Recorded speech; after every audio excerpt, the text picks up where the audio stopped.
One of the 13 principles of faith is that we have to believe that the Mashiach can come at any given day. Now this is not just a belief, a principle of faith, just for you to have the faith that he will come, but also it's something that's important for a person to live their life in such a fashion where, because they know that the Mashiach can come at any given moment, therefore they don't waste any time and they do tshuva for as many things as they could possibly do tshuva for today. And that's in essence what our responsibility is for. You don't have to be afraid of the things you didn't have a chance to do tshuva for. You have to be afraid about the things that you did have a chance to do tshuva and still have a chance to do tshuva and you refuse to do so. So for example, if somebody is still wasting seed or desecrating Shabbat or eating non-kosher or stealing in their business or being unethical or whatever it is, that you could do tshuva for tomorrow. That you could do tshuva for today. That you could have done tshuva for yesterday. If you choose not to, then obviously you're not afraid enough. Because if you were truly afraid, you would already do tshuva for. Now if you're in a situation where there's something that you have to do tshuva for, you haven't done it yet, you haven't completed it yet, you're just learning about it now, you're just getting to it now, that you're okay. Why? Because at least you have the desire to do tshuva and go in the right direction and do the best that you can with what you have. But if it's something that's within your control and you simply choose not to, then you have a very serious problem. And that's actually one of the things that a person needs to know that brings a person to the unforgivable sin. There's one sin that God himself says, I will not forgive you for this. This is the worst sin you can possibly make. I will not forgive you for this sin. Which one it is? Of course, some people would say, oh, it's Chilul Shabbat. Some people will say, oh, it's wasting seed, or it's stealing, or it's idolatry, or it's this, or it's that. And you'd all be right that these are horrible sins, but you can do tshuva for all of those sins. You can fix those sins. Hashem will forgive you for that sin.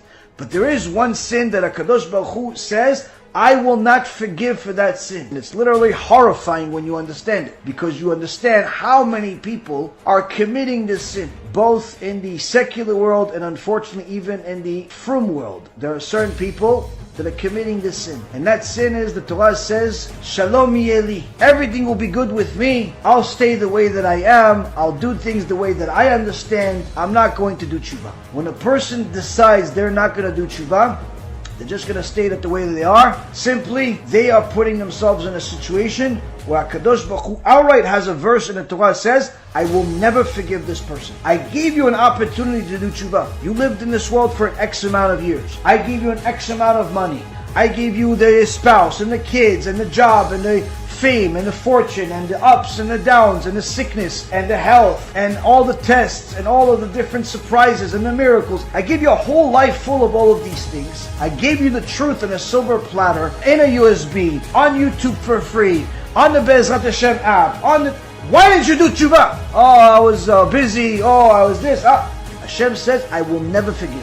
What does it mean I'll never forgive that person? That person goes to Gehenom and never comes out. That's how bad it is. And unfortunately, the reason why I said that there are some people that are in the secular world and some people that are in the frum world that are in that position is because just because you're frum for, let's say, going to synagogue, observing Shabbat and kosher, doesn't necessarily mean that you don't need to do tshuva for something significant. Something significant like stealing in your business, something significant like your lack of yirat shamayim, and other things, or making fun of a rabbi, going against the Torah in different ways. So there are certain people, unfortunately, today that are, for all intents and purposes, as far as what it looks like on the exterior, they're frum, they're religious, but in reality, in the eyes of HaKadosh Baruch Hu, they're people that are in a position where they're committing the unforgivable sin. And until they do tshuva, they're putting themselves in a situation where they're going to go to Gehenom forever. So this is something that's scary, and scarier than anything else you could imagine.